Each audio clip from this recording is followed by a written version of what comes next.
My cat was kidnapped when I was a child, but he somehow found his way back to me 11 months later. I was thinking about this recently because the date my kitty passed came up in January, and I just wanted to talk about the situation with all of you guys. When I was 11, we lived on a busy street. Regular houses were on both sides, and an alley reached up between some of the houses. The alley would be a popular spot for all the cats around the place. Most of the cats had homes, but there were a decent amount of feral cats too. We had some rough neighbors. The neighborhood started out great with a lot of kind old people, but over time, as they would pass away, their homes would be sold by the bank at a low cost. Then people rented out the spaces to some degenerate people who made meth on one side of the street, and the house on the opposite side sold heroin. The only old person left was this bitter old hag named, not real name, Nancy. She never smiled, not even for her own grandchildren. She just had this bitter energy to her, like she was angry at you for even existing. Now, I don't know why she decided to target me as a child instead of aiming her anger and frustration at people who were constantly showing up at our doors asking for drugs. They would regularly confuse both of our houses for the sale location. So even though she was pretty old, 70s to 80s, she was a pretty spry woman. She worked out and gardened every day. I think it was to a point where she may have had OCD when it came to her flower garden, because she was compulsive about it. Every day at 7 a.m., she would garden a tiny patch of soil about 3x 7 feet wide long. She would fluff the soil endlessly, destroying their poor roots because she thought it looked more aesthetic. I don't know how the flowers lived, because the soils was so soft, every single goddamn cat would go straight for her yard to piss and shit in. You could tell it would make Nancy so mad, but what can you do? They're cats, and no one rules over a cat's life other than themselves. We tried everything we could do to have my cat avoid using her garden as a litter box. We would let him outside on the other side of the house. We tried to make a spot like her garden for him, and we tried keeping him inside to use his litter box more often, but nothing worked. Besides, even if we were successful, it wouldn't stop the other 15 cats in the neighborhood from going to her house anyways. Regardless of our efforts, she would always come over to our house to complain about my cat and all the others. We were just the only owners who she knew of, so she would direct her frustrations at us.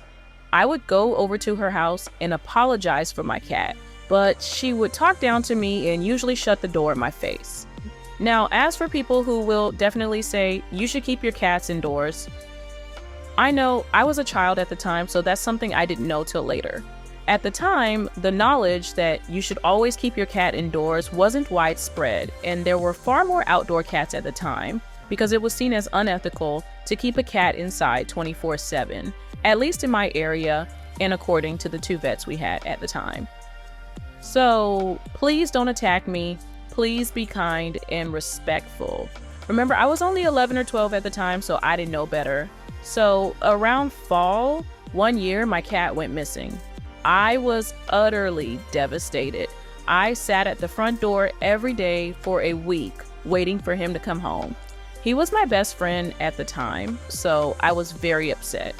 We checked shelters, looked in surrounding neighborhoods, put up posters, and went door to door to every house in a 5-mile radius.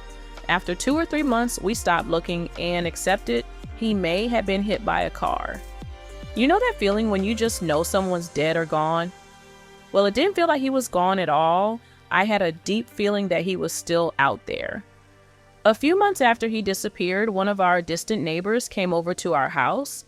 They shared a backyard fence with Nancy, and they told us that Nancy bragged to them that she put a trap out for our cat and dropped him off at the local bird sanctuary, 15 to 25 miles away. I just couldn't understand how an old woman would do that to an animal and hurt a child like that. I was so angry and in shock, but I was a child. What was I supposed to do about it? After that, I wanted to apologize to her again for what my cat did. I know that I shouldn't have apologized to her for her stealing my cat, but I just wanted to make amends. I went over to her house to apologize, but she cut me off and said, and I quote, I'll throw away your next cat too. And then she slammed the door in my face. I'll never forget the utter shock I felt. She had this pompous look on her face that had, "I'm better than you," written all over it. I was just so devastated for months, heartbroken that a human would do this to an animal, to my beloved cat. I was bullied at school pretty relentlessly by students and teachers, so it was painful to be hurt by someone I knew in my home life too. We tried getting the police involved, but because she had the trap on her property, she could do what she wants.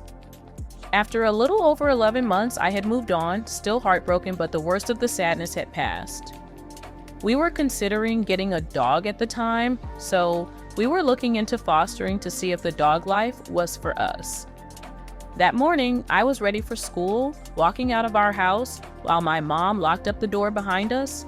I turned away from her and headed towards the car when I saw a rather emaciated and haggard-looking cat get up from the grass and run over to us meowing.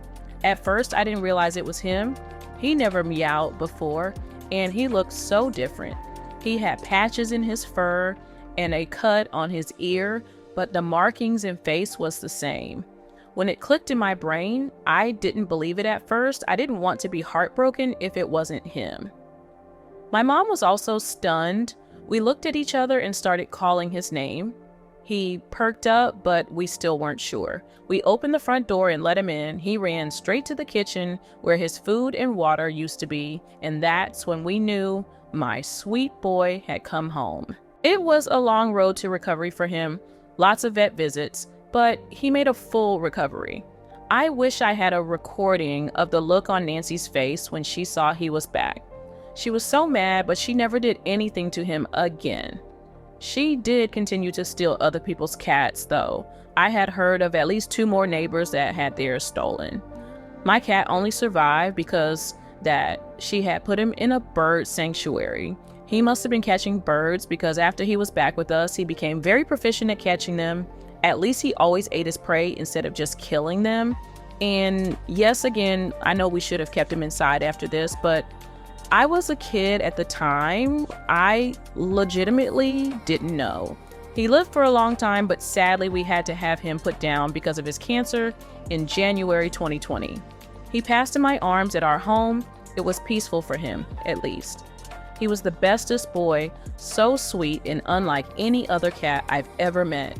Honestly, he was more like a dog than a cat, but that made him all the more special. I still miss him dearly. He'll always be my favorite cat in the world.